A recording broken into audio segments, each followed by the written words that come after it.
J'écris des BD depuis 30 ans, j'en publie depuis 25. Je pense que c'était professionnellement vraiment une des plus belles années, si ce n'est la plus belle, parce que il y a eu à la fois des bonnes rencontres, des bouquins qui ont été appréciés et une mise en lumière qui l'a accompagné. Donc voilà, c'est pas toujours évident d'avoir à la fois la reconnaissance du public et aussi la reconnaissance des libraires, des journalistes, etc. Donc c'est vrai que cette année c'était chouette pour ça. 2019, ça a été aussi pour moi et pour un autre Rouennais et même, c'était le lancement et la confirmation d'une série science-fiction qu'on a développée depuis plusieurs années avec MM et Fred Blanchard, qui s'appelle Renaissance. Voilà, et moi je suis vraiment content parce que on a eu avec Renaissance ici localement un vrai boulot avec un libraire les libraires nous ont, comme les nymphéas d'ailleurs, hein, nous ont énormément défendus. Ce défi, la bande dessinée était vraiment le média le plus à même de le relever. Il y avait quand même autour des Nymphéas Noirs, depuis un peu avant la sortie, il y avait plusieurs garanties.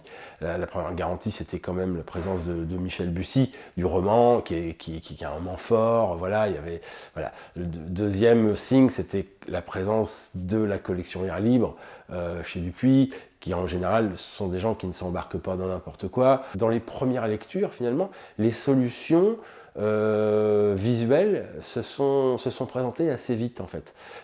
Par contre, il y avait une vraie difficulté à rendre l'atmosphère de Giverny, et ça c'était le travail de Didier qui a été quand même formidable à ce niveau-là. Et puis de mon côté, il fallait faire une vraie adaptation, c'est-à-dire s'approprier le travail de Michel Bussy et en faire de la bande dessinée, pas faire juste un roman en BD. La chance que j'ai eue, c'est de pouvoir parler de l'adaptation avec lui, lui poser des questions, approfondir, c'est-à-dire aller plus loin avec l'auteur que la simple adaptation de son intrigue policière. C'est-à-dire qu'on a pu discuter de ce qui fondamentalement l'intéressait dans ce roman, ce qui l'avait motivé à l'écrire. Et ça c'est intéressant pour l'adaptateur, d'essayer de saisir finalement l'arrière-plan de tout ça. La plupart de mes BD, à un moment, parlent de la Normandie. Il y a toujours un passage. Dans Renaissance, on s'est beaucoup attaché avec Mathieu à remonter le lit de la Seine. Comme ça, on part de Paris, puis on remonte sur Vernon. J'ai eu la chance dans mon métier, justement, grâce à mon boulot, d'aller un peu partout dans le monde. Il y a plein d'endroits que j'ai adorés, qui sont beaucoup plus jolis qu'ici, beaucoup plus chauds, beaucoup moins pluvieux, tout ce qu'on voudra. Mais non, je suis très très attaché à cette région. La vallée de la Seine, pour moi, ça reste quand même fabuleux. C'est là que Maupassant écrit le Horla. J'aime beaucoup Flaubert. Voilà, je suis attaché à toute cette littérature-là, si vous voulez, et j'ai pas du tout l'intention de m'en éloigner. J'ai rencontré plein d'auteurs de BD en écrivant sur la bande dessinée, parce que j'étais en études d'histoire géo, donc voilà, j'avais une petite facilité. À la fac, on avait commencé à monter des fanzines avec des copains. Voilà, ça s'est terminé avec Le Perroquet Bleu, qui était un journal étudiant, qui a quand même une vie plus que de fanzine. C'était vraiment un vrai journal. Donc, il y avait toute cette aventure-là qui m'a permis à l'époque de rencontrer les créateurs du fanzine Sapristi, donc Diepois, Jean-Pierre Sureste et Alain Ledoux. Et Jean-Pierre Sureste et moi sommes restés très très amis depuis les années 80. En fait, on ne s'est jamais perdu de vue. Et quand il a créé le festival de Dieppe il y a une quinzaine d'années, évidemment j'étais au rendez-vous. Ça, c'était, voilà.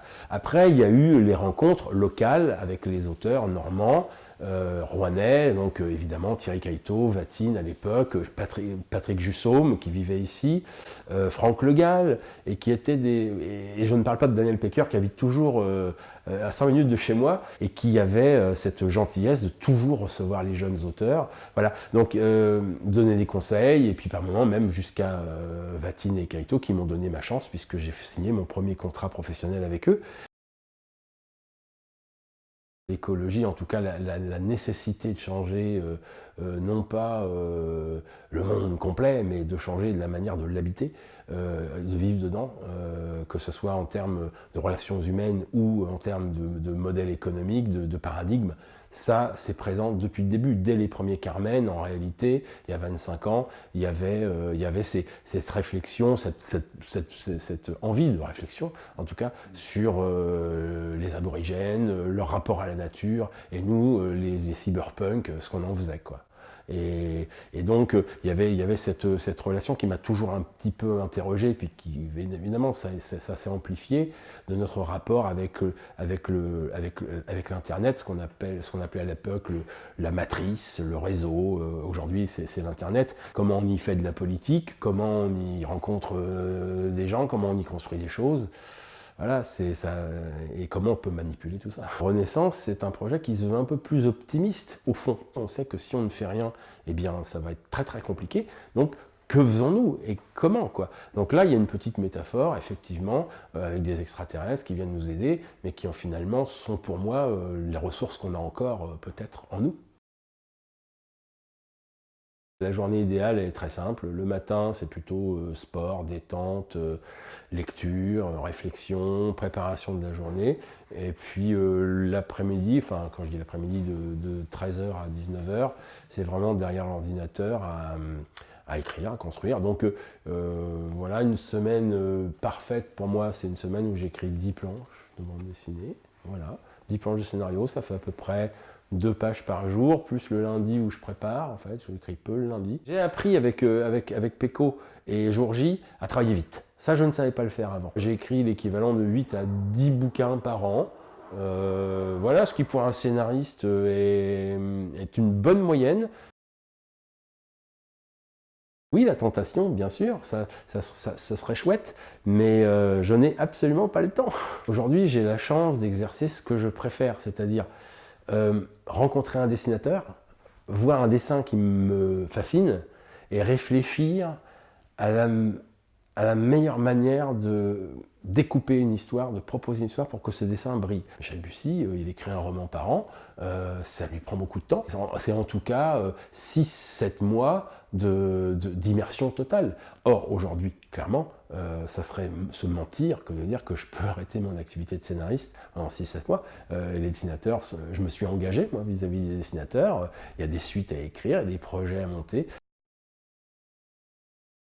On a ce paradoxe qui est que la bande dessinée franco-belge se porte merveilleusement bien en tant que bande dessinée franco-belge et les auteurs sont pauvres.